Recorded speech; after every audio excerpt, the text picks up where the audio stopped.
क्या आपने कभी सोचा है कि अगर उस रात मैंने वह निर्णय न लिया होता तो क्या रामायण की कहानी कभी वैसी बन पाती जैसी आज हम जानते हैं? मेरा नाम कैकई है। इतिहास मुझे अक्सर उस रानी के रूप में याद करता है जिसने राम को वनवास भेजा। लोग मुझे कठोर कहते हैं, स्वार्थी कहते हैं, और कई लोग तो मुझे रामायण की सबसे बड़ी दोषी भी मानते हैं। लेकिन मेरी कहानी उतनी सरल नहीं है जितनी लोगों को दिखाई देती है। मैं भी एक माँ थी, एक रानी थी और एक इंसान थी जिसने एक निर्णय लिया।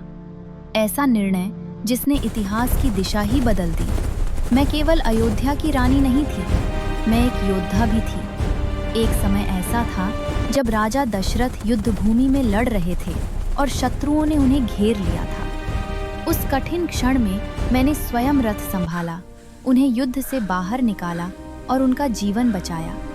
उस दिन उन्होंने मुझे 2 वरदान देने का वचन दिया। मैंने उस समय उन वरदानों को नहीं मांगा क्योंकि मुझे लगा कि जीवन में उनकी आवश्यकता कभी नहीं पड़ेगी। मुझे नहीं पता था कि वही 2 वरदान एक दिन अयोध्या के भाग्य को बदल देंगे। अयोध्या के महल में जीवन सुख और शांति से भरा हुआ था। चारों राजकुमार मेरे सामने बड़े हुए, राम, भरत, लक्ष्मण और शत्रुघ्न। लोग अक्सर सोचते हैं कि मैं केवल भरत से प्रेम करती थी, लेकिन ये पूरी सच्चाई नहीं है।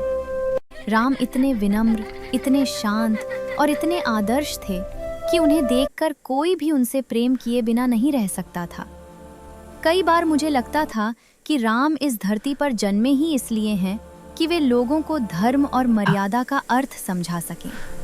जब अयोध्या में यह घोषणा हुई कि राम का राज्याभिषेक होने वाला है, तब पूरा राज्य उत्सव में डूब गया। हर गली में खुशियां थीं, हर घर में दीप जल रहे थे, महल में भी तैयारियां चल रही थीं। मैं भी प्रसन्न थी। मुझे गर्व था कि राम जैसे योग्य पुत्र अयोध्या के राजा बनने जा रहे हैं। लेकिन उसी समय मेरे जीवन में एक आवाज आई जिसने मेरे मन को विचलित कर दिया।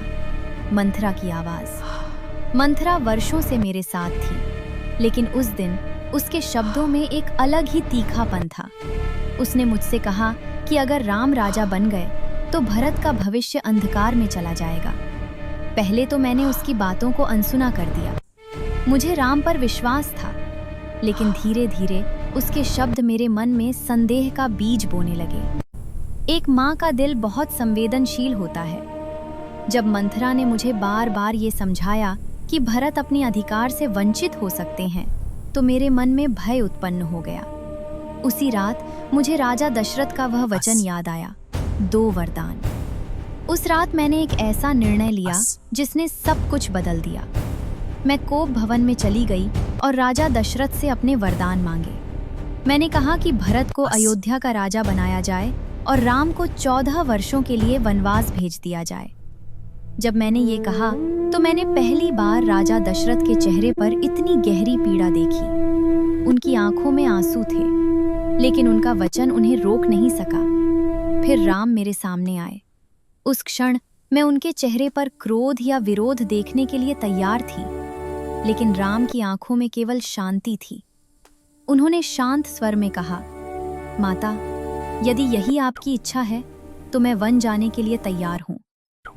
उनकी वह शांति मेरे दिल को भीतर तक हिला गई। राम वन के लिए चले गए। उनके साथ सीता और लक्ष्मण भी चले गए।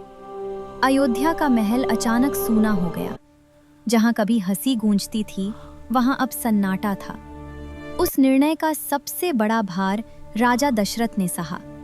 वह उस पीड़ा को सह नहीं सके और कुछ ही समय बाद इस संसार से विदा हो गए। उस दिन से मेरे जीवन में केवल एक भावना बची, पछतावा। जब भरत अयोध्या लौटे और उन्हें सच्चाई पता चली तो उनका क्रोध देखकर मैं कांप उठी। उन्होंने कहा कि राम ही अयोध्या के सच्चे राजा हैं और उन्होंने सिंहासन स्वीकार करने से इनकार कर दिया। वह राम को वापस लाने के लिए वन की ओर चले गए। उस दिन मुझे पहली बार यह एहसास हुआ कि मैंने केवल राम के साथ ही नहीं, बल्कि अपने ही पुत्र के साथ भी अन्याय किया है। 14 वर्षों तक मैं हर दिन उसी गलती के साथ जीती रही। हर दिन मेरे मन में राम की छवि आती थी, उनकी मुस्कान, उनका सम्मान, उनका धैर्य। और हर दिन मेरे मन में एक ही प्रार्थना होती थी कि वह दिन जल्दी आए जब राम वापस लौटे। लेकिन समय के साथ मेरे मन में एक और विचार जन्म लेने लगा।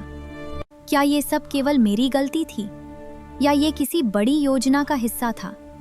अगर उस दिन मैं राम के लिए वनवास न मांगती तो शायद राम केवल अयोध्या के राजा बनकर रह जाते। लेकिन राम का जन्म केवल अयोध्या के लिए नहीं हुआ था, उन्हें पूरे संसार को धर्म का मार्ग दिखाना था।